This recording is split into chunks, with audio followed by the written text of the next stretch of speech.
Hi, everyone. Welcome to the Top Lessons podcast. I am your host, Kathy Inglot, and with me today is a kick-ass woman, pioneer, CEO, co-founder, a literal Emmy winner. I can name her titles for the next hour, but we have a specific time, so we're going to get there quicker. But with me today, I have Teri Schindler, the CEO and co-founder of Herzog Schindler, a brand innovation and digital communication consultancy, advising partners globally in industries such as sports, health, and consumer products. Welcome to the podcast, Teri. Thanks, Kathy. You're too kind. I am so happy that I'm able to find you and do this podcast with you because I think so many people see your product and don't know the woman that actually did this. And I think it's so amazing to bring stories like yours to the show because it's not only a life lesson on one, what you can pioneer to do, but also how you can pivot a career later on to actually be the expert of all the things that you have been doing your entire life and do it with the title of CEO behind you. And also take lead of what that product looks like rather than saying, my name will be buried on some special credit behind the scenes and doing it with your face and your firm doing it. So Teri, I know everyone's like, what has she pioneered? What has she been, so infamous for? And I want to give you the kind of respect that you deserve to kind of give a little bit of your summary, how you came to be the CEO of your own firm, but also how it started. Now, I know with the quick intro that I did, if you can go back to, your career footprint and where that started so that everyone can understand the then and the now. Sure. I think that where it started was I really wanted to be in live television. So I really wanted to work on live television. And at the time, if you wanted to work in live television, you were going to do sports. Now, I was an athlete, so that wasn't a deterrent. I was happy to do sports. But the idea of producing live games on television, at the time when I was starting to do it, there were not a lot of women doing that at all. And so I started at the Big East Conference, and, I worked for half of what everybody else worked for just to try to get in the door. There's some funny stories about this. So I was just out of school, and I was running their television network. And what that meant was basically working with network partners to put their product on the air, the Big East product on the air. But as a consequence, because it was a small group of people, it was the best training ever because you ended up having to do everything. So I have a funny story about the Olympics were going on. I think it was like in Lillehammer. And there would be like a call every week with all the people at the time from CBS on this call. And they would go through every single thing that was going on the air. And then there would be a little bit of time at the end of it to talk about the basketball games that were also on from the States. And so there was a threat of a snowstorm. One of our coaches, he will remain unnamed, called us up and said, I'm not going to make it to the location of the game. And now, we're looking outside and it's not snowing and there's nothing, but he had just sort of made the decision they weren't going to be doing that game. So, of course, it fell to the youngest person in the organization to have to sit on the call. So like, oh, Teri, you go on the CBS call and you tell them that we're not going to have that game on for them and we're going to replace it with this game. So I sit on this call for, 50 minutes. They go through each thing. Here's what's happening with ski jumping. Here's what's happening with the luge. Here's what's happening with ice skating. And then at the end, they say, does anybody else have anything? And I kind of squeak, say, hi, this is Teri Schindler. I'm in Providence, Rhode Island. And they kind of mocked me and they said, okay, Teri Schindler in Providence, Rhode Island, first time caller. Why are you on? I said, well, I'm here at the Big East and I'm here to tell you that we're not going to have the matchup that you thought we were going to have on Saturday. And, would like to replace it with a different matchup. And there's just dead silence. So there must be 50 people on this call. There's dead silence. And the guy says, Teri, it snows 3 feet every night here in Lillehammer, and we're having the Olympics. How much could it possibly be snowing in Providence, Rhode Island, that you can't have this game? And I was like, I have no answer, right? So I said, Nevertheless, we're not going to have this game. And so anyways, we got another game on, but while this was happening, they all started calling me and they're like, well, who deals with satellite transmission? And I said, well, I do. Well, who deals with the team, calling the teams and letting them know what's happening? I do. Well, who deals with the production? I do. And the one guy just finally stopped and he said, who are you? But it really gets to the point of when you work with a small team, and this is really relevant right now, I think, for people, because with AI, this is going to be more and more common. It was a small team. We were using, at the time, state-of-the-art technologies to put games on the air. And so it didn't take that many people. I was in charge of every single step of that voyage, including producing the game. And so it was the kind of experience that you can't buy. Yeah. You were thrown in, you had to get it done. You had to get it done by 8:00 on Saturday night, because that's when the game, was going to air. And there really sort of are no excuses. You just have to do it. So that's where I started. And so you become very transactionally oriented. You understand how to get through barriers to get on the air and to make sure that things get off and are covered, and you're continuing the programming, right? The content continues. Yeah, the TV is always on, right? So something has to show up on that screen.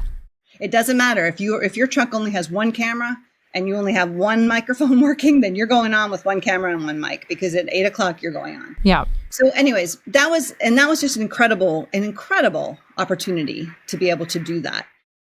I think what happened then afterwards is really why I'm here right now, because in addition to that experience, in addition to being able to be at the front line of something like that, what happened was you start to see patterns and you start to see opportunities.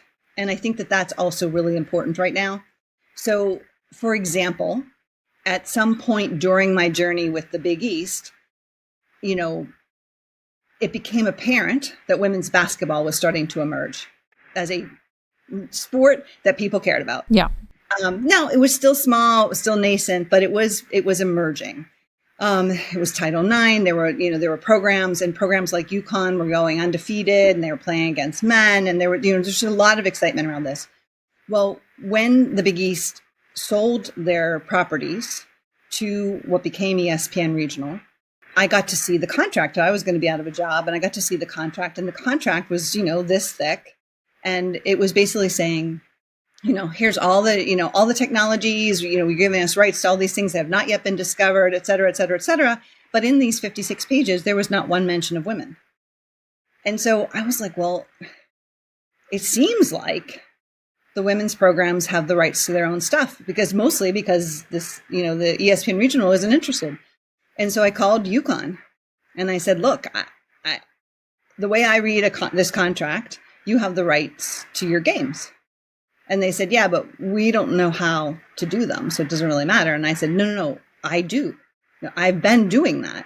And so we launched the first ever women's televised package for women's basketball, because I just called them, and I called friends I knew, and, women who were directing football for the NFL, and other women who were busy doing documentary work, and I just got them all together, and we worked with this public television station in Connecticut, and we put this package together, and they became the first, women's package with a rights fee.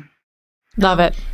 And that's why I call you the pioneer, right? Because literally you were the first to think of this, and it's not like it existed, so you couldn't say, well, it looks like this, right? But you took the concept of like what men had on the other side potentially, right? Yeah. And you said, like, why isn't this being done for women?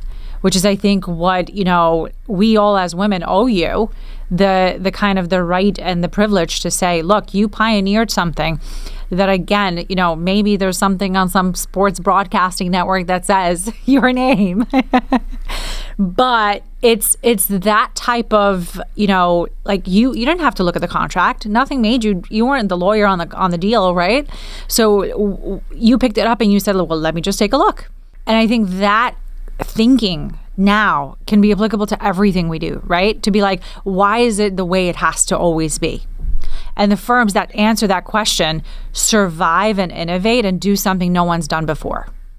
And now more than ever. Yeah. Because really now everything is being called into question. Yeah. And I think you're totally right. So when I went on to the WNBA, so the NBA called me and said, well, you seem like the only person in the whole country who's doing women's basketball on television. We're going to start this league. And you had to really think, I mean, you have a whole organization that is absolutely geared towards monetizing the heck out of men's professional basketball. And you're saying, what does that look like for women?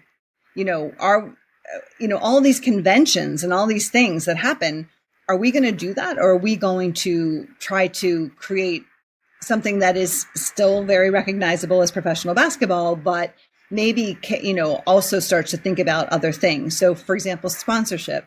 We had to rethink, what sponsorship looked like. And now you're seeing really much more of that with the beauty groups, the Skims, the Sephora. I mean, because truthfully, they can't afford their lifestyle on that contract the WNBA is paying them, right? It's like de minimis pay when it compares to men.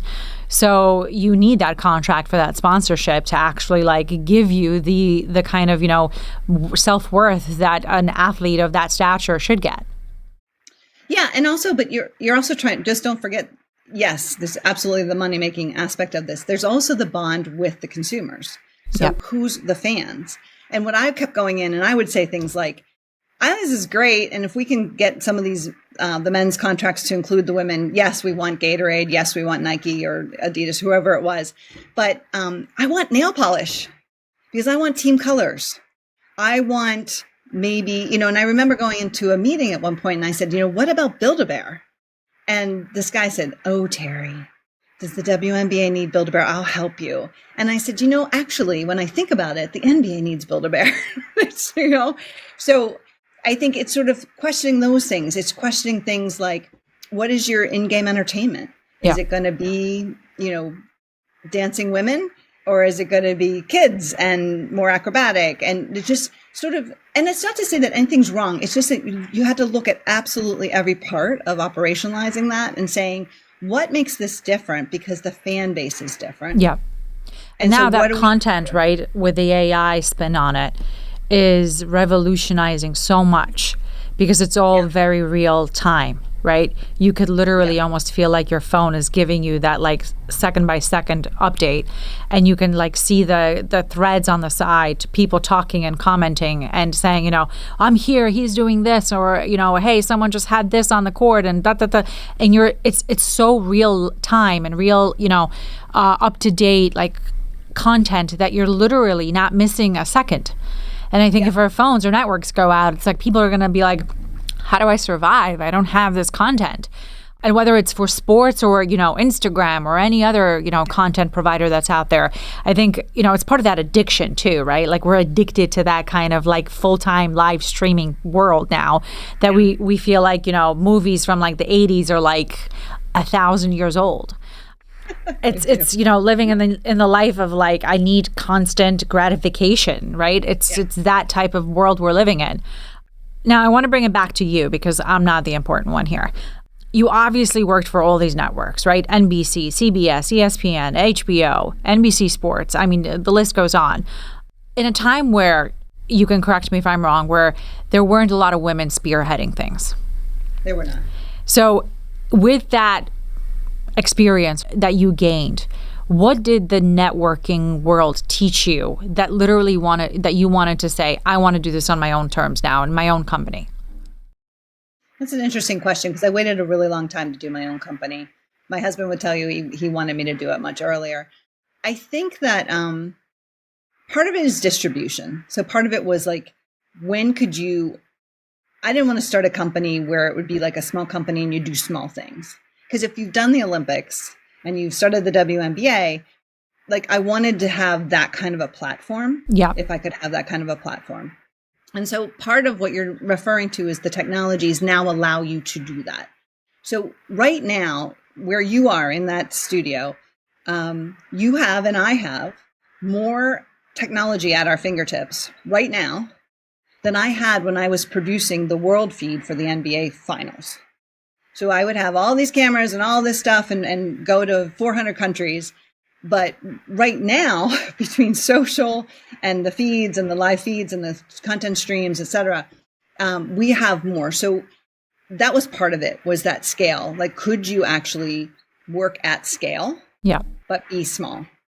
And that is one of the things that sort of all, like, you know, I have some reservations about the way AI is developing and some other things, but there's no question that it will scale efforts and you can do things with it that you could not do before. So part of it's that is really, I think at the time you leave an Olympics and you realize, well, geez, that's a global phenomenon. And you're going to, you know, you're able to produce content for people all over the world.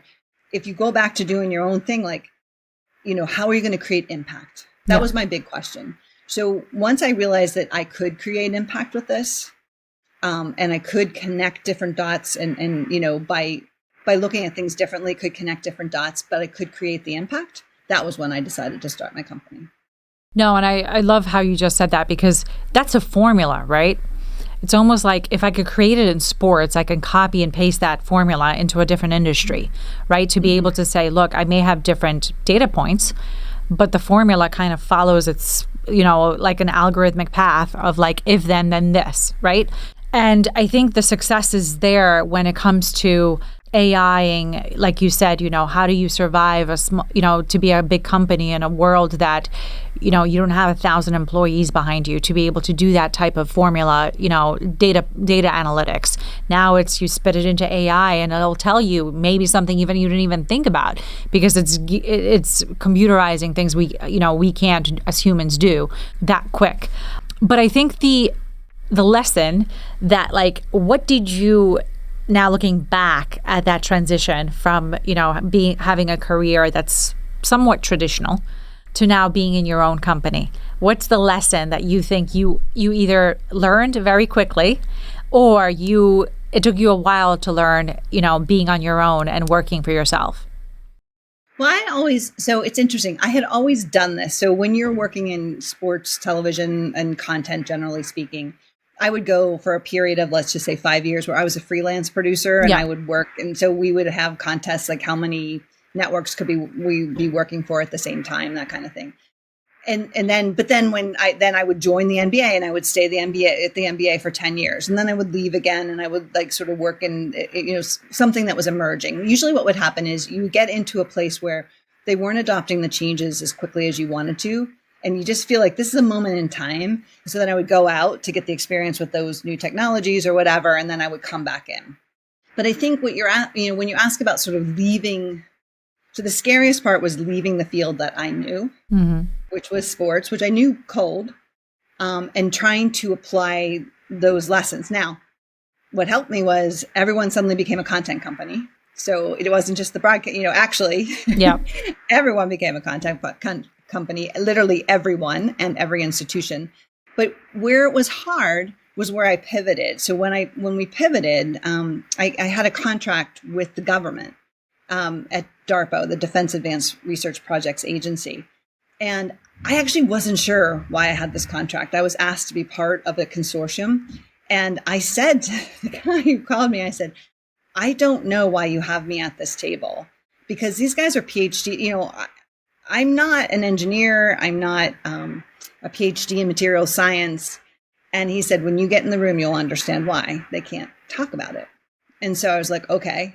So then you go into that. And so that was a good entry. And we were able to create a social network for science and technology. That was great.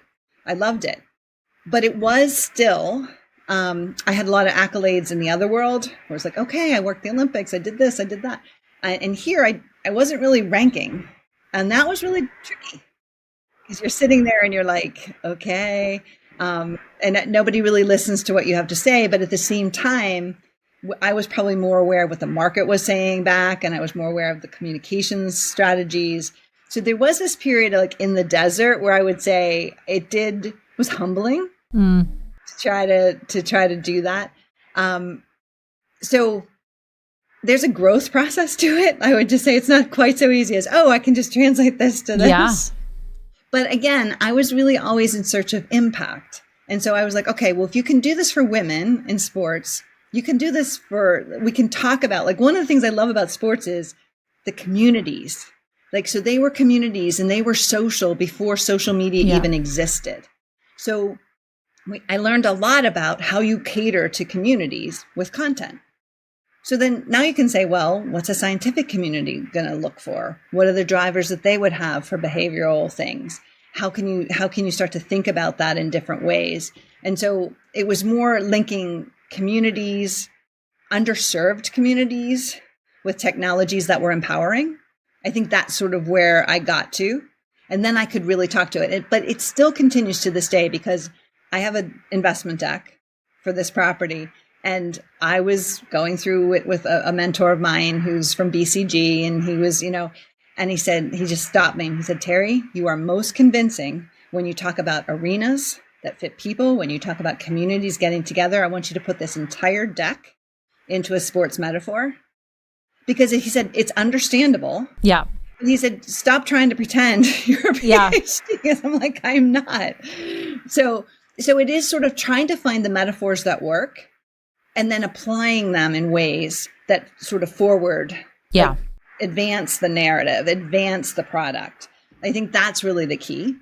No, I love the simplicity of it because there's so many things that get overcomplicated. And you look at a deck and you're just like, I've seen so many decks in my life that like page 2, you're like, what's the point of this? Like, what are you trying to pitch here, right? Like, what's the focus, intent? What are you asking for?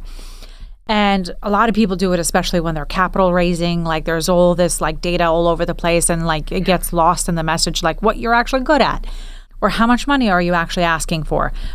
When the really good people come into the room and whether they have a sales background or not, I actually think it's because they're really good at what they do.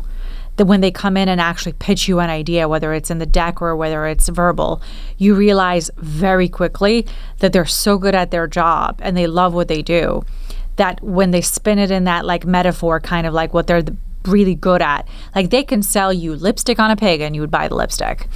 And it's just so good at like bringing back to the advice someone gave you. It's like, do it in the way that you know best.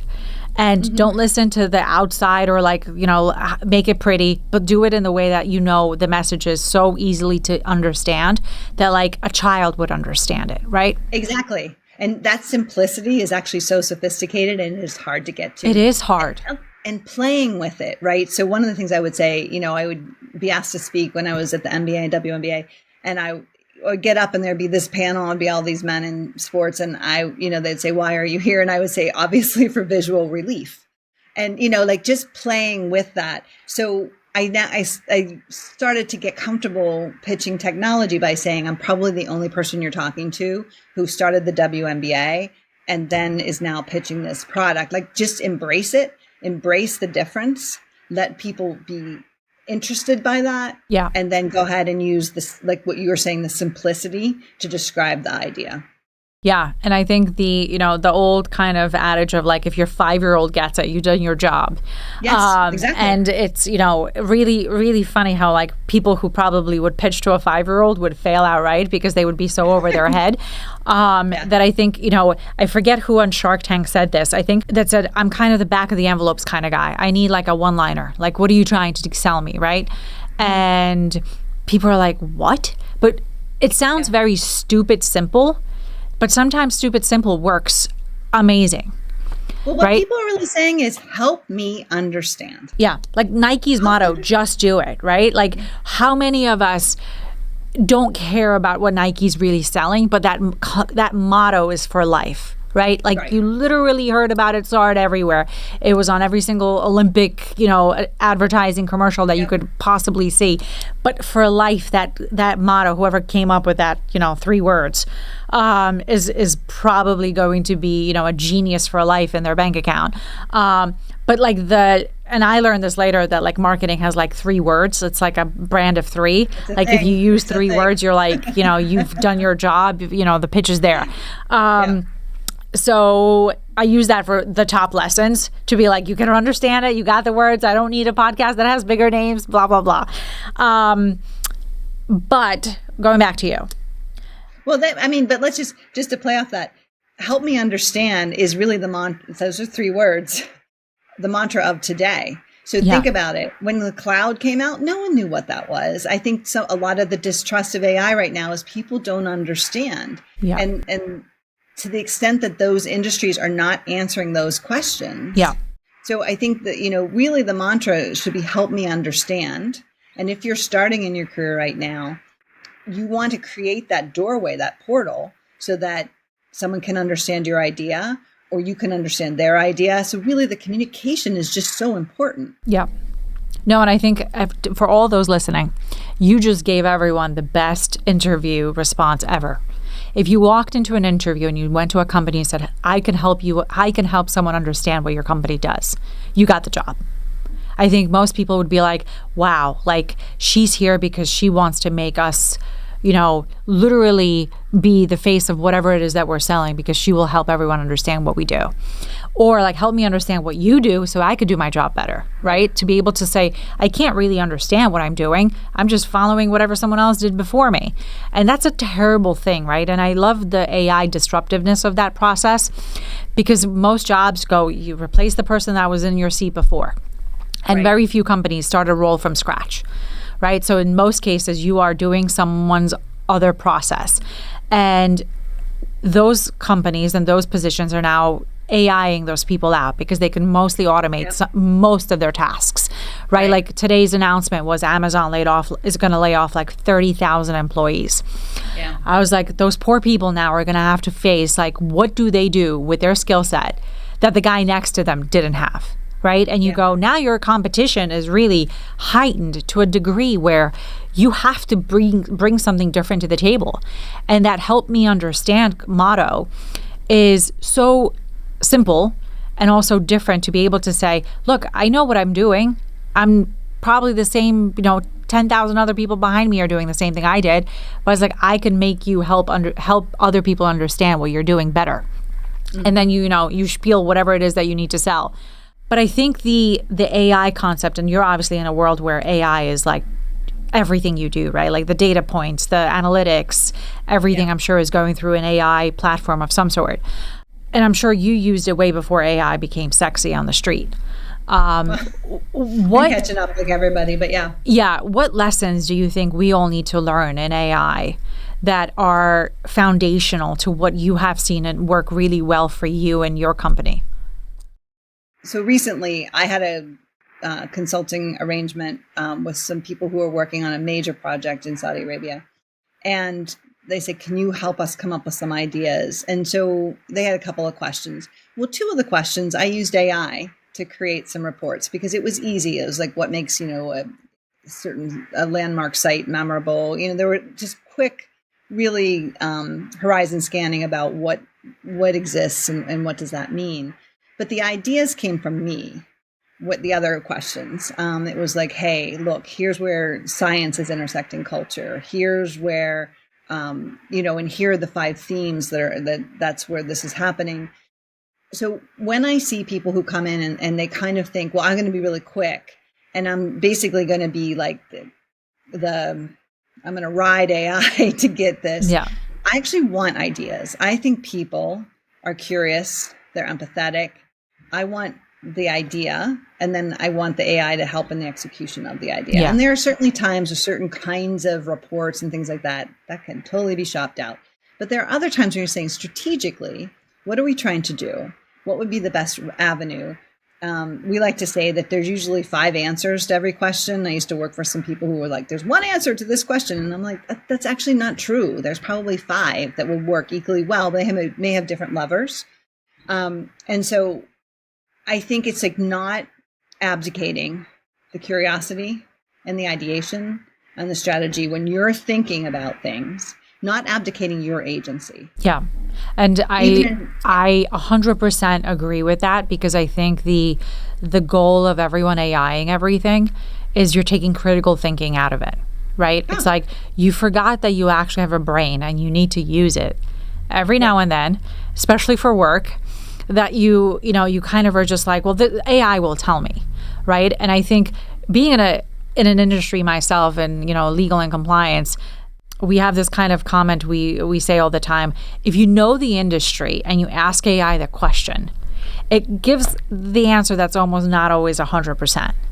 Or like, maybe 50% not right. So you go, that's because I know the thing I'm asking it, right? But when you ask it a question about something you don't know, it sounds very smart. And you're like, oh, I didn't know this. That's because you're not the expert in it, right? So you're just asking it a question and you're like, wow, it told me everything I needed to know. And then really, if the expert looked at the answer, they'd be like, not really all there. And I think that's where the success of companies and people will differentiate. I think we're at that juxtaposition of like, people are going to go either one way. They're going to trust AI all way, 100% and not double check and not triple check their answers or use some faulty, basis, to the people that will use AI with critical thinking, and they're going to be experts in what the outputs are. And those companies will stay actually longer. I think that copy paste of that company, that like you can have the same two companies. One's actually going to be autonomous and everything is going to be the computer. The other one's going to be the person and the human in the middle. And they're going to be the ones, and I could bet on that person and that human to say, you're going to outlast. Yeah. And I think there's also some other, like being aware. So someone recently, I was just at an AI retreat that was done in conjunction with MIT, and they were saying, hey, this is the dial-up phase, and there's going to be these glitches, et cetera, et cetera. But I was talking to some guys who are coding some interesting things with NASA, and they said lately what they've been doing with their queries is, as opposed to, it's so conciliatory sometimes, the AI agent's going to tell you just how smart you are and how great this is, and blah, blah, that they have taken to asking negative questions. What's wrong with this line of thinking?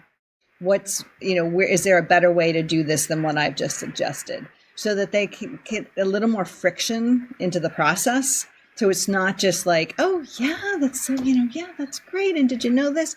And so I think we're still trying to figure all of that out. Yeah. And I don't think, I just saw another thing come out today. There was a paper that was just released saying, hey, in terms of analyzing worlds and things like that, it's coming up very short on certain things. Do I believe it's going to change everything? Absolutely. Yeah.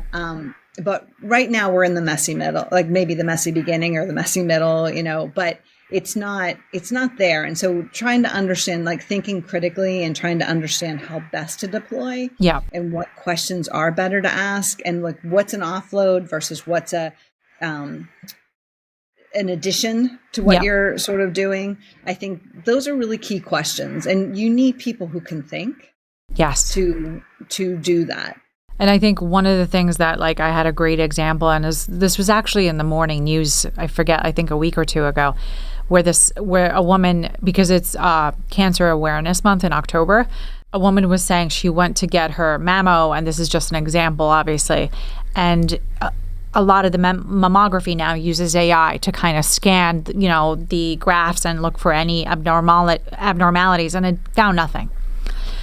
But for some reason, something in her said, like, go get another opinion, go get a second opinion, just go, because she had like a gut sense about something. And she went and did a second opinion like a month later. And another company with a different, branding ran and found something. And thank God it was early stage. I think it was like stage between 1 and 2, something like that, where she was very quickly able to, get into treatment, to do the right process and have it removed. And she was like, thank God I trusted my intuition. And I don't know the whole story of whether she had anything in her family history, but she said if she stopped at that first report and said AI, did the job and it didn't find anything, she would have been a year later, to a follow-up mammography, or a year later, right? And you go, well, this is where not just critical thinking, right? But like the intuition, the gut, the like, let me get a second opinion. And obviously medicine is like the worst example, right? Because that is really sometimes life and death. But in the workforce of like, let me run the question in another way, right? Let me ask the negative. Let me see what another AI agent may say, right? To be like, why is it all, let me outsource the thinking to something else. And the critical thinking, like we all, I live next to NYU, 30,000 a year, of kids go to NYU, right? And you go, well, why go to school if you're not going to think? Like literally the basis of education is thinking, and you're giving it a outsource in as many things as you could possibly think of. And then you go, well, hold on. And when the computer runs wild in like a year or 2 or maybe 10 from now, all of us are going to be like, unplug that thing and let's start using our brains again.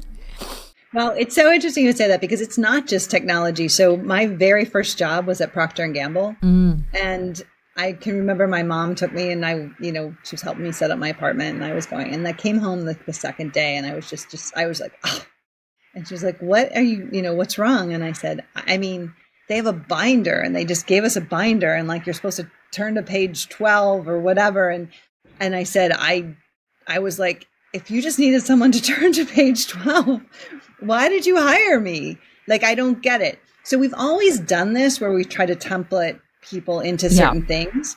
I think the big skills right now are really curiosity, continuing to keep pattern recognition. Yeah. So I can see the similarities to fighting for women's health research and fighting for the WNBA. So there's a pattern recognition there, right? This is now, something that can be addressed and should be addressed.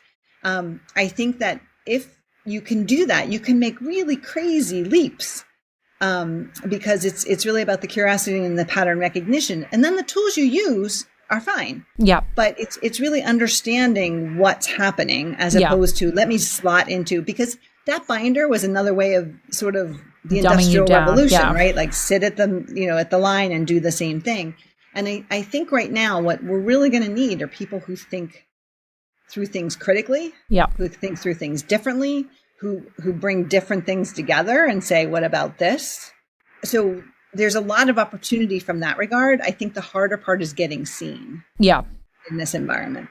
That challenge, I think, will be everywhere all the time, right? Especially for people who are maybe a little on the shy side or are very good at like data, but like aren't the speaker naturally.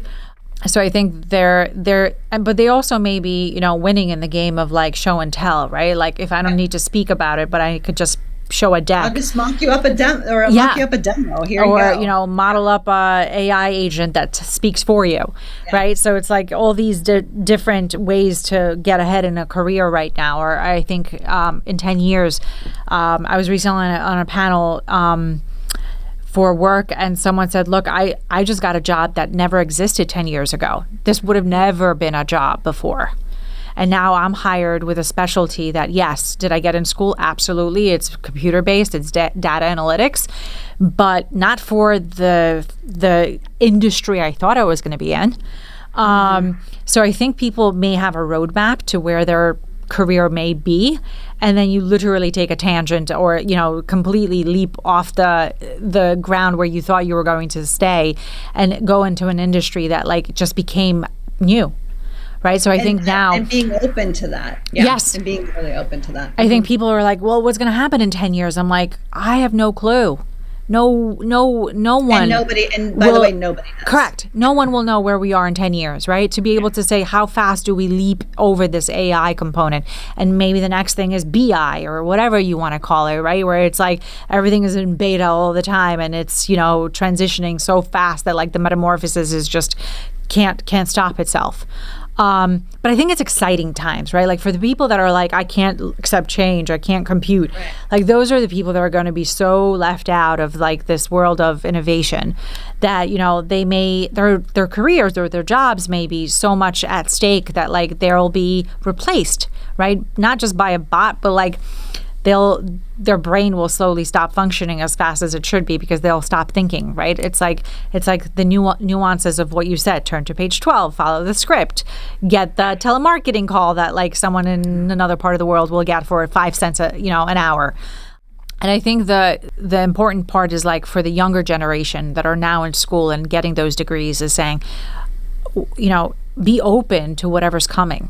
Like if someone knows the future, then obviously they're special. But for people who are now in school and getting an education, I think the more important part is like take classes that force you to that critical thinking phase.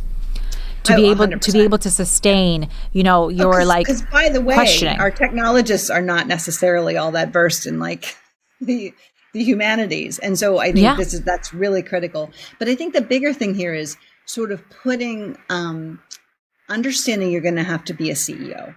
So I didn't really want to manage satellite time, but it was important to be able to do that to get the games on the air, right? And so I was able to manage that part of it and sort of learn that. But I think what I see is not everybody understands you're going to put together a lot of things in one basket, and you have to be really willing. You're not going to be able to just be a specialist. You're going to have to think of things, from a couple different angles, and you're going to have to understand how they work, and you're going to have to put them together to create an effect that you want, whether that's impact or money or whatever that is. And so I do think when change management, when people have a lot of change, sometimes they close down and they're like, well, I just want to do this. And the thing is, I think that's a luxury that's going to be gone. Yeah. And there's a lot of things that you have to learn how to do so that you can create, like, you got to keep the goal in mind to create the impact that you want to create. And so I think that's sort of this, I would say, being really open, being really curious, and being willing to do seemingly unrelated things to create the whole. Yeah. And I think the lesson that I, kind of come back to is, I remember Jeff Bezos from Amazon saying that he was such a disruptor at Amazon that he kept on coming up with things to do and innovate. And someone finally sat him down and said, you're going to break this company because you're forcing too much at the same time that it can't sustain itself. You're literally, kind of all over the place, and there's too much on our to-do list. Right. And I think there's a level of expertise of how to balance everything together to be able to make sure that your success builds in for all those changes, and it's not a disruptor to change and be dynamic. And you have to know, if you throw 5 things against the wall, that those 5 things can actually take into whatever your inputs are allowing them to compute, right? To be able to sustain, whether you have 2 people or 1,000 people working for you. Can you actually input all those things together? And I think from a guy who runs Amazon, right, or thought of Amazon and created this behemoth of a company, that's a life lesson that I think I actually appreciated so much, to be hold on, Amazon couldn't take those ideas and run with them all at once, even though he has thousands of people working for him, right? Someone said to him, this is too much. And I think, sometimes we actually have to be the deliverer of realistic news, not bad news, right? Just realistic news to say, this cannot happen because you're going to break this, this, and this. So slow down, do the right things, or prioritize correctly so that you can actually continue being successful. And I think this goes back to a comment you said earlier on the show today, is you can't buy experience. Right? So if someone gave you a project now and said, do this, I'm sure with your expertise of X amount of years already, you would be like, well, this is wrong and that's wrong and that can't work.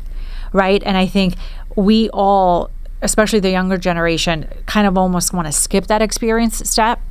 And you want to you think you're an expert already. And I think, I keep on always saying you will be.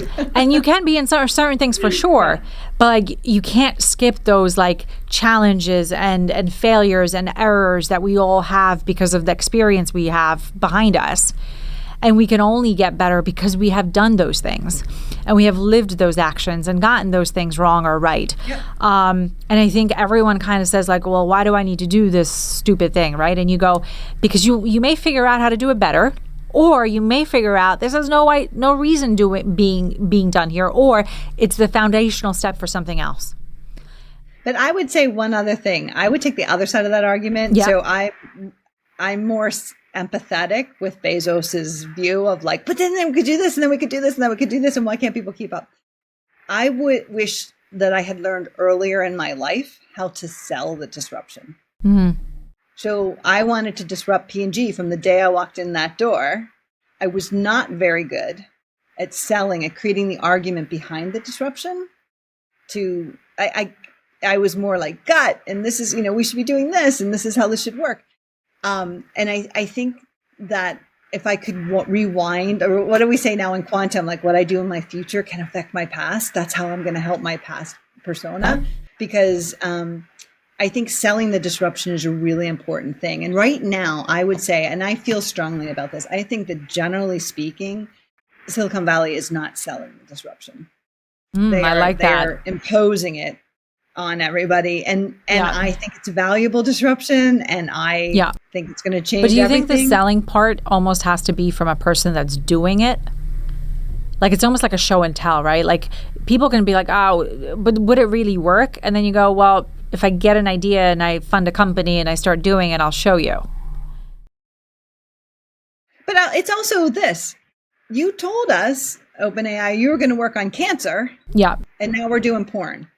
Maybe a lot of reasons why that's happening.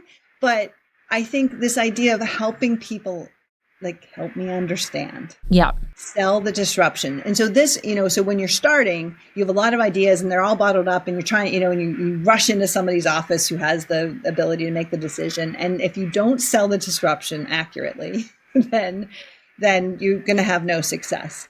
And then same thing if you're leading a company and you want to self-disrupt, selling that disruption to your team, helping them understand why we're going to pivot, why it is going to seem overwhelming, what's going to happen is really, really important as well. But then also to the market. Yeah. So if you think there's a better way to do something, and there are a myriad better ways of doing a lot of things out there, how do you sell that in the most comprehensive, understandable way? That is the connection point. Yeah. So selling the disruption, I think, is related to help me understand. Well, I could tell you, time of a lot of change. I could tell you, whoever's listening to this podcast is going to either A, get a promotion, or two, start doing something innovative that they'll come back and thank you for doing this, because the lessons here are, selling the disruption and help me understand are like literally the foundational steps to success, I think, going forward. And I love how you disagreed with me, because I think the common goal of everyone is to understand why you think what you think, and then taking it to a level of explanation and saying, well, I think this could be done this way. And that knowledge sharing and saying, well, look, if we did it this way, maybe Amazon could have been Amazon 100x by now, right? If that disruption continued. And we can't obviously go back and change things, but what we can do is understand that quantum, and understand like how do you continue that in your new world of whatever it is that you're the expert in, and push the envelope, continue pushing the envelope to that disruptor part. And I think the AI example that you said, from, solving cancer to, pornography, as like such a humorous comment, but so truthful, because we start at one goal, and because of whatever factor is completely tangent off to something else. And then you go, well, how do you, if you're that company that brings it back to the main goal, you literally could be revolutionizing the next, humankind. And to the benefit of us all, right? Whether it's because you're doing it for money, or whether it's because you're doing it because you're, a holier than thou person and you want to solve, disease. And I think and I think that's just relating it to impact. What is the impact you want to have? So, it's clear these guys want to, they're laying railroad tracks and they want to own, the routes to the west, right? And there's a lot to be said for that. But if your impact is really to revolutionize health, you're gonna look at it slightly differently. And I think that one thing that's really a positive here is the time frame has been condensed so much. Yeah. When we were in those meetings in the WNBA 25 years ago, I mean, we would say it's going to take a generation because people aren't ready. We're ahead of this, and some, we're just not going to. There's certain fans that are never going to accept this, and we're just going to have to wait it out. You're not really going to have to wait it out anymore. Yeah, no. The change is coming so fast, and so that idea of if you can sell the disruption, you will probably see the results of that very, very quickly. Yep. It's very satisfying, right? If you can figure out the right model and the way to do it. But here's here's one of the things. I was at a meeting and I heard one of the researchers say, so people don't really trust these things, these AI things, but our research, we've discovered some ways we can trick them into trusting it. And I was like, I just want to stop there. Yeah. Because that doesn't seem like a really good basis for trust. Like, we're going to trick you into trusting this. That's not really human behavior. So I think we're moving very, very quickly. So you can fall and you can end up in like a statement like that where you're just like, wait, that doesn't make any sense. Yeah. But at the same time, if you have a sense of, what's possible, what you want to do, and I'm talking about things beyond get rich. I'm talking about things like I want to change a structure. I want to change results. I want to change history. I want to change health. Then it's going to be extremely quick if you can figure out how to sell that disruption and get that into the mainstream. So, there's a lot of pluses to this. Yeah. No, there's also traps along the way. Yeah. And I think the ultimate response belongs to you, right? So like, are you set up for success? Do you have the tools? Do you have the mentors or the mentees to lean on to be able to drive like what's next? And I think the people that like surround themselves with people who are constantly challenging the norm will really, really lead the way of like innovation and what's next. Because again, I'm looking forward to what's in 10 years and how we're going to chat. Mm-hmm. I'm looking for the beam me up Scotty from like Star Trek where, I get to be in a different country. I really want that to come fast to avoid airplane travel. So again, Teri, we could be here for hours talking to each other, and I think you are literally phenomenal. I think your pioneering career is one that everyone should know and remember and, give you the kudos every time you're in a room. But I also think you're probably going to break molds still yet to come in your company and what you're doing. So I can't wait for what's coming out of Herzog and Schindler going forward. But one more question for the audience, and I ask this of everyone that I have as a guest, is if you can go back to your 18-year-old self, what lesson or advice would you give yourself that you think would be an impact to you going forward? Learn to sell the disruption. So I was bursting with ideas. I wanted to do it different ways. But I didn't have the backup. I didn't have and I was impatient. So it's that patience with impatience to try to actually craft the argument around what makes this a good idea right now and helping them understand. Like, I honestly think all of that is what I would be taking backwards. Yeah. And say, hey, you're moving too fast and you're not giving them all the information that they need. Now, you're going to run into blockers. You're going to have ideas that are great ideas that you do sell it and people are going to shut you down. Yeah. But happens all the time. But like, value the idea enough to sell it. Yeah. I always say, there's always going to be, it's maybe not the company that you're pitching. It's maybe another company that like is hearing you from the sidelines or hasn't heard you yet that will listen to you and give you the start. You just have to know which door to knock on and believe in what you're selling, right? To be able to say, I know what I'm doing because I have the experience or the knowledge, or I see the concept working really well. And I think that is words for the younger generation to listen to now, especially those in school, saying, what do I do? What career path do I follow? And I think if you take your lesson and apply to any industry, you will make a mark on the world. So Teri Schindler, thank you so much for joining me today. I look forward to following up with you and figuring out what we do and look like in 5 years or even shorter from now, because 5 years may be like a year in this world months. Now. Yeah, in 5 months. And your expertise that you have brought and the lessons you have shared with us today. For those of you that are going to be looking for Teri's history and bio and where you can find her, I will link all that for you in the bio following the podcast. And if you have comments, questions, or things you want to chat about, reach out to me, reach out to Teri and her firm, and we will make things work for you. So on that note, Teri, once again, thank you so much for joining me today. Thank you, Kathy. And let's see what innovation can be in the future. And we'll probably ask you to come back to be like, let's do a 2.0 with Teri and figure out how things have disrupted going forward. So on that note, have a wonderful day, and we'll talk to you soon.